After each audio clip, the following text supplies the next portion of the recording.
मुझको क्या हुआ है और क्यों मैं खो गया हूँ। उत्कर्ष कलार देश पुण्यभूमि उत्कल। एही पुण्यभूमि उत्कलर संस्कृति कला समग्र विश्व में आदृत। आज पवित्र हस्ततंत्र दिवस अवसर में कटकर मरकतनगर सेक्टर 9 राइसना मंडप ठारे ओडिशार अग्रणी अनुष्ठान उत्कल फैशन आइकन 2 दिवसीय सीजन 3 कार्यक्रम महासमारोह में ओडिशार विशिष्ट संस्कृति प्रेमी उपस्थिति रे उद्घाटित हो जाइछि। एही कार्यक्रम मुख्य लक्ष्य हेउछि ओडिशार हस्तशिल्प संस्कृति और कला को विश्व दरबार में पहुंचाइबार प्रयास। आमे ओडिया आमे बढ़िया और आम जगन्नाथ बहुत बढ़िया वार्ता को नहीं विश्व में परिचय सृष्टि करिथिबा प्रत्येक ओडियांक लगी एही कार्यक्रम एक प्रेरणा बोली उत्कल फैशन आइकन 2026 अध्यक्षा सुश्री स्वाति महापात्र गणमाध्यम रे प्रकाश करिसेंती। एही कार्यक्रम शुभारंभ में प्रसिद्ध कलाकार श्री अंशुमान नायक ओडिशा उच्च न्यायालय सुनामधन्य आईनजीवी श्री ज्योतिर्मय महापात्र ओडिशा उच्च न्यायालय वरिष्ठ अधिवक्ता श्री दिलीप राय दैत्यनगरी सांबादिक संघर सभापति श्री प्रणव कुमार विश्वाल प्रमुख जोगदे एही कार्यक्रम भूरी भूरी प्रशंसा करने सह यह ओडिशार गर्व और गौरवर एक माइलखुंट बोली मत प्रकाश करने सह ओडिया संस्कृतिर प्रतीक विश्व नियंता प्रभु श्री जगन्नाथ ही कार्यक्रम को सफल करिबारे सहाय होंतु बोली प्रार्थना करथिले। आगे देखो कौन सी आर्टिस्ट जदि आज तैयारी होती कलाकार तैयारी होती पचर छोट छोट स्टेप्स बहुत दरकार जहाँकि स्वाहा और स्वाति मैम और एंटायर टीम देती मुझे बहुत बहुत धन्यवाद देवी अंतर सहित कारण प्रत वर्ष मुझे ये प्रोग्राम एवं आज ए सिंगर किसी परफॉर्मेंस भी करे लोक मानू मुझे खाली कहि आपने जहाँ टैलेंट अच्छे आपंकर राइट हैंड रे दियंतु माने निज पिला टैलेंट को जब ठीक हाथ से पड़े भल कलाकार से बाहर आउ स्वाति बहुत सुंदर कम कर मोर आराधना म्यूजिकल कॉर्पोरेट तार रिसेंटली आम रज कार्निवल करूँ 5-7 आम रिसेंटली मनसून कार्निवल कर सब अपार्टमेंट में गोटे टाइअप करके सब बड़ बड़ अपार्टमेंट 24टा सिलेक्टेड अपार्टमेंट में आम प्रोग्राम्स करने जाऊँ से आम पाने जो मैंने कर जो मैंने आर्टिस्ट अच्छा सिंगर्स डांसर से सुजोग आम दबू और ताद्वारा कौन हो गोटे क्रिएटिविटी बढ़ से आग को फ्यूचर को सुजोग पाइबे निज टैलेंट एक्सप्लोर करेंगे। सारा विश्व में ओडिशार कला संस्कृति एक नंबर रही बेले ये ओडिशार कला संस्कृति वर्तमान पाश्चात्यमुखी हो विषय आप देखते मुझे कहि Dubai Singapore Vietnam Malaysia Bangkok सबुठी मुझे शो कर सारी ओडिया गीत मुझे गायापी जाइए आज्ञा और रिसेंटली मत आमर आपंकर जो कम्युनिटी अच्छा रथयात्रा होमर एनआरआई मानकर मैंने जो मैंने अच्छे ओडिया गीतर कार्यक्रम सबुठी चली आज्ञा पाश्चात्य हेल्ले आम ओडिया को छाड़ू परंपरा को छाड़ू आपको कही रखे दीर्घ 8 वर्ष धरी मुझे अक्षय मान सागर कीबोर्ड बजाऊी ऑल इंडिया रेडियो आज मुझे पहुँची सहयोग अवदान रही ऑल इंडिया रेडियो और बर्तमान ये कहे पाश्चात्य हेल्ले ओडिशा ओडियार गीत मातृभाषा रमें ओडिया भारी धन्यवाद। आजिकार कार्यक्रम में बहुत जिन अच्छी आज सब स्पेशलिटी था senior citizen ramp walk and एवं आम पैजेंट चलती एंड रनवे इवनिंग अच्छी काली आम पैजेंट रिजल्ट अनाउंस हम एंड रनवे भी अच्छी आपको ये कार्यक्रम करने आप मन कहीं बढ़ला देखो ओडिशा रे बहुत सारा डिफरेंट जिन अच्छी जमीक ट्रेडिशन भी अच्छी कल्चर भी अच्छे मॉडर्निटी भी अच्छी तो जेनेरेशन वाइज चेंज हो जेनेरेशन चेंज होचे एबे ट्रेडिशन टाको आम केमिति कल्चर टाको ट्रेडिशन और कल्चर टाको केमिति मिक्स करके मॉडर्न माने आम जेन जी केमिति आगो को नबा से यही उद्देश्य रे मोर एति पई एटा करूची कि हैंडलूम टाको आम केमिति प्रमोट करबा जोड़ा कि हम एवरीडे वे रे पिंधि पारिबा।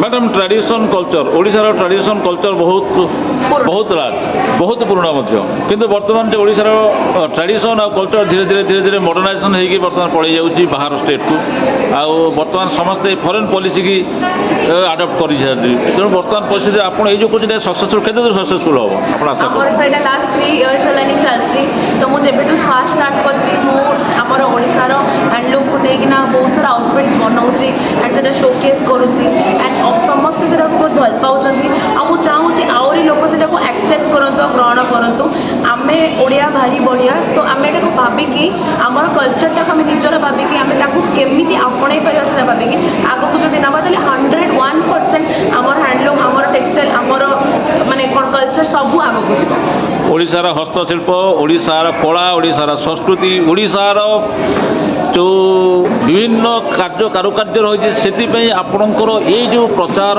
ଲାଗି ଆଉ ଅବଦାନ ଲାଗି ଆପଣଙ୍କୁ ଅନେକ ଅନେକ ଧନ୍ୟବାଦ, ଅନେକ ଅନେକ ଶୁଭେଚ୍ଛା। ପ୍ରଭୁ ଜଗନ୍ନାଥ ଆପଣଙ୍କୁ ଏମିତି ସହାୟ ହୁଅନ୍ତୁ, ଆପଣ ଓଡ଼ିଶାକୁ ଏମିତି ଆଗକୁ ନେଇ ଚାଲନ୍ତୁ। ଆମେ ମଧ୍ୟ ଆପଣଙ୍କ ସହ ମିଶି କହୁ ଯେ ଆମେ ଓଡ଼ିଆ, ଆମେ ଭାରି ବଢ଼ିଆ, ଆମ ଜଗନ୍ନାଥ ମହାପ୍ରଭୁ ବହୁତ ବଢ଼ିଆ। ଧନ୍ୟବାଦ। ଆମେ ବିଗତ 3 ବର୍ଷ ଧରି ଏ ପ୍ରକାର କାର୍ଯ୍ୟକ୍ରମ କରିଆସୁଛୁ। ଆମେ ଓଡ଼ିଶାର ବିଭିନ୍ନ ପ୍ରାନ୍ତରୁ ବିଭିନ୍ନ ଜାଗାରୁ ଏବଂ ଓଡ଼ିଶା ବାହାରୁ ମଧ୍ୟ କଲିକତା, ଆସାମ ଏସବୁ ଜାଗାରୁ ମଧ୍ୟ ପିଲାମାନେ ଆସୁଛନ୍ତି ପାର୍ଟିସିପେଟ୍ କରିବାକୁ। ଯେହେତୁ ଓଡ଼ିଶା କଳା, ଓଡ଼ିଶା ହ୍ୟାଣ୍ଡଲୁମ୍କୁ ଆମେ ପହଞ୍ଚାଇବା ପାଇଁ ବିଶ୍ୱ ଦରବାରରେ ଆମର ଛୋଟିଆ ପ୍ରୟାସଟା ଚଲେଇଛୁ। ଏଇଟା ହିଁ ହେଉଛି ଆମମାନଙ୍କର ମୁଖ୍ୟ ଲକ୍ଷ୍ୟ।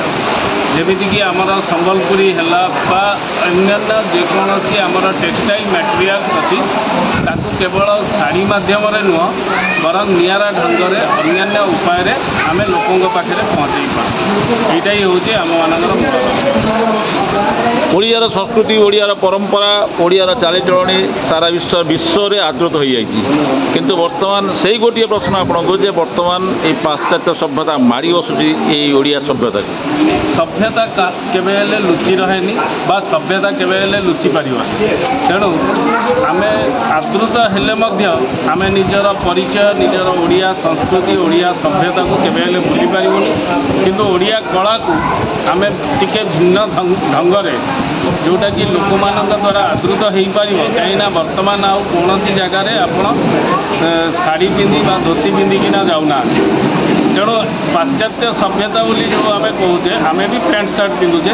ତେଣୁ ଆମେ ଯେତେବେଳେ ପାଶ୍ଚାତ୍ୟ ସଭ୍ୟତାକୁ ଆକ୍ସେପ୍ଟ କରିସାରିଛେ, ତେଣୁ ତା ଭିତରେ ଆମକୁ ଚାଲିବାକୁ ପଡ଼ିବ ଏବଂ ଆମର ଯେଉଁ ଇତିହାସକୁ ବି ତା ମଧ୍ୟରେ ନେଇକିନା ଚାଲିବାକୁ ପଡ଼ିବ। ତା ଦେହରେ କ'ଣ ହେବ, ଆମର ନିଜର ଟ୍ରାଡ଼ିସନ୍, ନିଜର ଫ୍ୟାସନ୍, ନିଜର ହିଷ୍ଟ୍ରି ସବୁକିଛିକୁ ଆମେ ପରିଚୟ ଦେଇପାରିବା। ସେଇ ମର୍ମରେ ଆମେ କହିପାରିବା ମଧ୍ୟ ଯେ ଆମେ ଓଡ଼ିଆ, ଆମ ଜଗନ୍ନାଥ ଭାରି ବଢ଼ିଆ। ଧନ୍ୟବାଦ। ଜୟ ଜୟ। ଓଡ଼ିଆ ଏ ଭାଷାଟାକୁ ଓଡ଼ିଆ ଏକ ଭାଷା ନୁହେଁ ବୋଲି ଦିନେ କହିଥିଲେ। এই ବଙ୍ଗଳାର ଯେତେବେଳେ କହିଥିଲେ সেই ସମୟରେ ଆମେ ଯଦି ଓଡ଼ିଆ ଗୋଟେ ଭାଷା ସଂସ୍କୃତି ଅଛି ଏବଂ ତାକୁ ଆମେ ମଧୁବାବୁ କାମ କରି ବଞ୍ଚେଇ ଦେଇଛନ୍ତି। ଆଜି ଆମେ ଗର୍ବର ସହିତ କହିବୁ ମଧୁବାବୁ ଭାଇ ଆମେ ଓଡ଼ିଆ ଭାଷା କହିପାରୁଛୁ।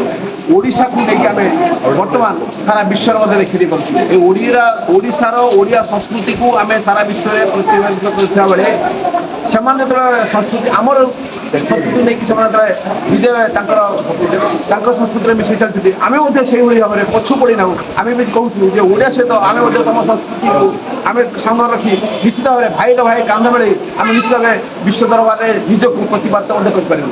ଆମେ ଓଡ଼ିଆ ହେଇକି ଆମେ ଆପଣଙ୍କର ସଂସ୍କୃତି ପାରିବୁ ନାହିଁ ସେ କଥା ନୁହେଁ।